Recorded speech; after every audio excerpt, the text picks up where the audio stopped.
महादेव गुरु को मेरा प्रणाम। आप सभी को मेरा प्रणाम। जैसा कि आप लोग जानते हैं, आजकल के भागदौड़ भरी ज़िंदगी में कई लोगों को अपने शास्त्रों और पुराणों को पढ़ने का पर्याप्त समय नहीं मिल पाता है। लेकिन हम सभी को अपने शास्त्रों और पुराणों को पढ़ना या सुनना चाहिए, क्योंकि इससे हमें अपने भगवान के विशाल स्वरूप को जानने और समझने का मौका मिलता है। इसलिए मैं आज से शिव पुराण का संपूर्ण अध्याय अनुसार थोड़ा थोड़ा करके पढ़ूंगी, क्योंकि इसे पढ़ने और सुनने से लोगों को मनोवांछित फल मिलता है और मन को शांति मिलती है। मैं शुरू करती हूँ विदेश्वर संहिता का पहला अध्याय।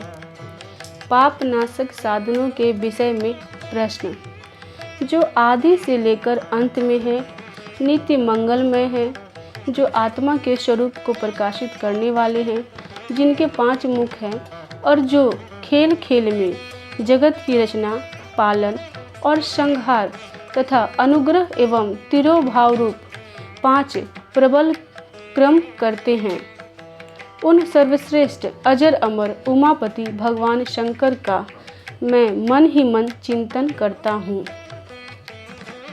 व्यास जी कहते हैं, धर्म का महान क्षेत्र जहाँ गंगा यमुना का संगम है, उस पुण्यमय प्रयाग जो ब्रह्मलोक का मार्ग है, वहाँ एक बार महातेजस्वी महाभाग महात्मा मुनियों ने विशाल यज्ञ का आयोजन किया।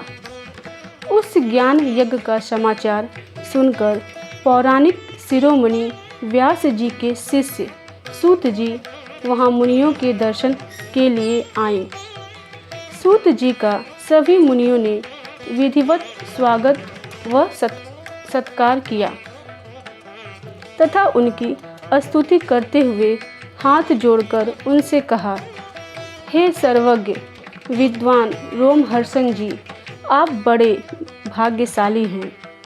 आपने स्वयं व्यास जी के मुख से पुराण विद्या प्राप्त की है। आप आश्चर्य स्वरूप कथाओं का भंडार हैं।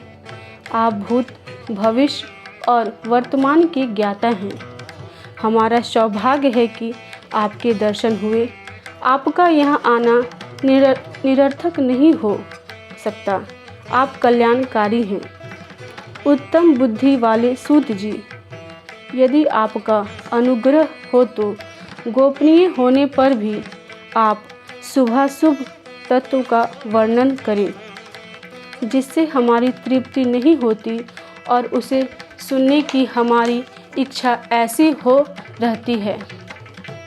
कृपया कर उस विषय का वर्णन करें।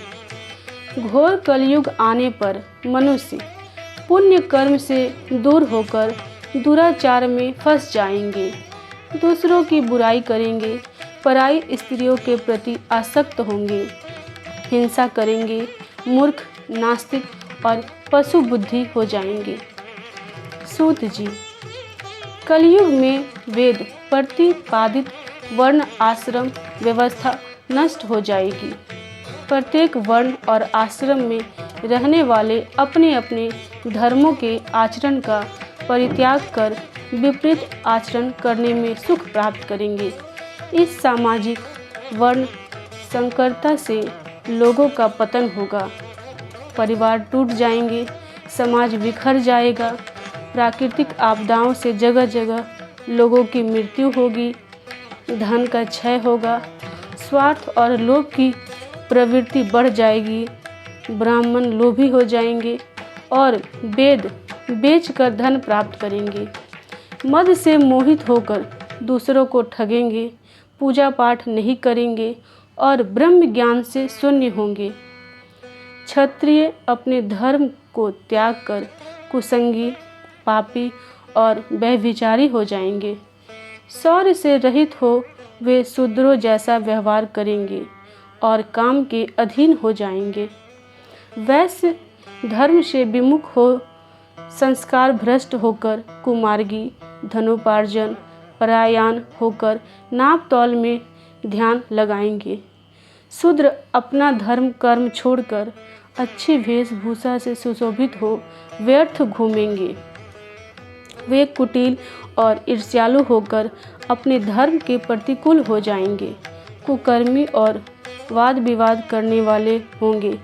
वे स्वयं को कुलीन मानकर सभी धर्मों और वर्णों में विवाह करेंगे।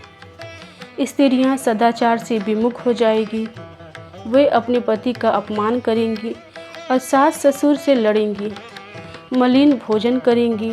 उनका शील स्वभाव बहुत बुरा होगा। सूत जी, इस तरह जिनकी बुद्धि नष्ट हो गई है और जिन्होंने अपने धर्म का त्याग कर दिया है, ऐसे लोग लोक परलोक में उत्तम गति कैसे प्राप्त करेंगे? इस चिंता से हम सभी व्याकुल हैं। परोपकार के समान कोई धर्म नहीं है। इस धर्म का पालन करने वाला दूसरों को सुखी करता हुआ स्वयं भी प्रसन्नता अनुभव करता है। यह भावना यदि निष्काम हो तो कर्ता का हृदय शुद्ध करते हुए उसे ब्रह्म गति प्रदान करती है। हे महामुने, आप समस्त सिद्धांतों के ज्ञाता हैं। कृपया कर कोई ऐसा उपाय बताइए जिससे इन सब के पापों का तत्काल नाश हो जाए। व्यास जी कहते हैं, उन श्रेष्ठ मुनियों की यह बात सुनकर सूत जी मन ही मन परम श्रेष्ठ भगवान शंकर का स्मरण करके उनसे इस प्रकार बोले। इस प्रकार पहला अध्याय समाप्त होता है और अब अगले वीडियो में आगे का अध्याय पढ़ूंगी। इन्हीं शब्दों के साथ आप सभी को मेरा प्रणाम। हर हर महादेव।